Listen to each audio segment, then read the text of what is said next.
Hi, my name is Felicia Vieira and I am the CEO of Crafted Brand Company. I started the business in 2013. I noticed there was something missing out in the market when it came to beverages and entertaining.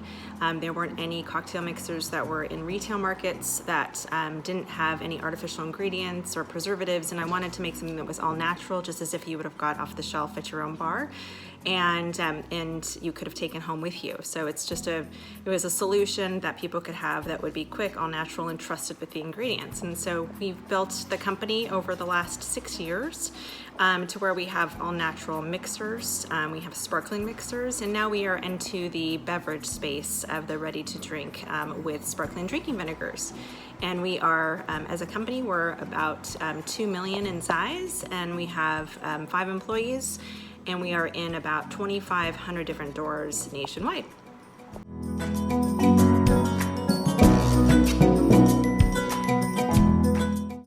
I think the mind of an entrepreneur, your mindset needs to be that you're going to constantly have struggles. You have to just be able to have a mindset of overcoming objectives. You are going to, at every single turn, get an objective, and you can't accept no as the answer. And I think it's really important to take that into perspective if that's the type of person you are. If you're open to that type, it's not rejection nevertheless, but it's just, hey, we can't do it this way, then always remember that you need to ask the question, what other way can we do it, and can we afford to do it that way? And it's really important to make sure that you stretch yourself to a perspective of knowing that I need to keep overcoming these objectives. And that really defines your success as an entrepreneur, along with your flexibility. You need to make sure that you're flexible as a person. You might be heart set on a certain design of something, and if that design can't come to fruition, then look at alternatives, or always be prepared for something else to happen. And to make sure that you're kind of opening your mind and expanding yourself, and really keeping your eye on the prize of what the final product's going to be, but at the same time having somewhat flexibility. So staying true to your brand, but at the same time being open-minded to really helping that product get launched and get to kind of its fruition. So, I mean, my biggest obstacles, struggles are typically around production, because you're designing, you're developing, you're producing, and you're relying on other people in that process. And it's important that you work with them and you have a really good timetable, you stay organized, you stay within boundaries. And the other thing for success is, it's funny because it's hard to reflect on the successes because you're always having to just continue on with new and newer things. But the success I have is just really keeping the company and helping it grow over the years. I feel really proud that I have this family-owned business, and I have employees that I'm responsible for, and I feel like we've been able to continue to grow with different customers and people and customers that love our opportunity and our brand, and it's just really helped me overall feel good about our company.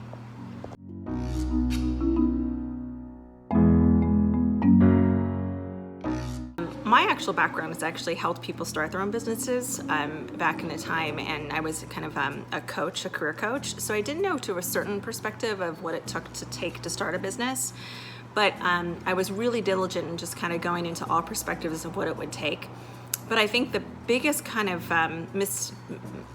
misunderstanding I had was really in the logistics piece. My product was going to be brick and mortar, most of it in stores, and so you're constantly working on logistics and constantly working with freight companies, and you're constantly working with productions, and so you really need to be an organized person at the same time of being flexible. So it's really important that when you start your own business, you kind of understand the full parameters.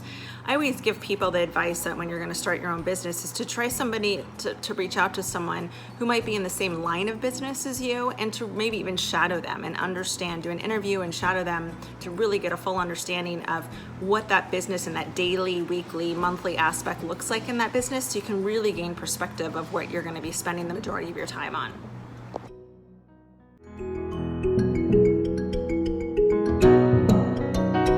My biggest tip is to be passionate about your product. If you are not passionate about your product and you don't believe in your product and you don't think it's going to be successful in the market, it's going to be so-so, and you don't want to give it 150% of it all, then don't do it.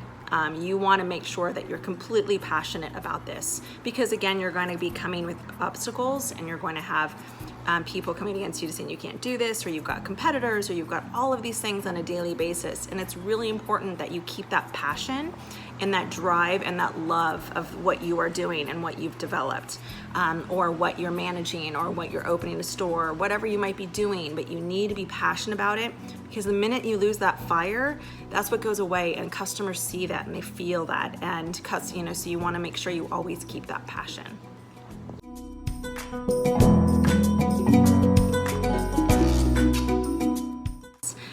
My company is a little bit different with respect with COVID-19, in the sense that people really started drinking a lot during COVID-19, and since we have a mixer company, it increased over 1,500% with online sales, which we're really happy and proud about. So we really shifted our business, if you will, from a brick and mortar to quite a bit of online sales. And so we developed our own storefront on our website, and we really made sure that we kind of adapted to the market in that perspective, so we could help with the continued growth of sales.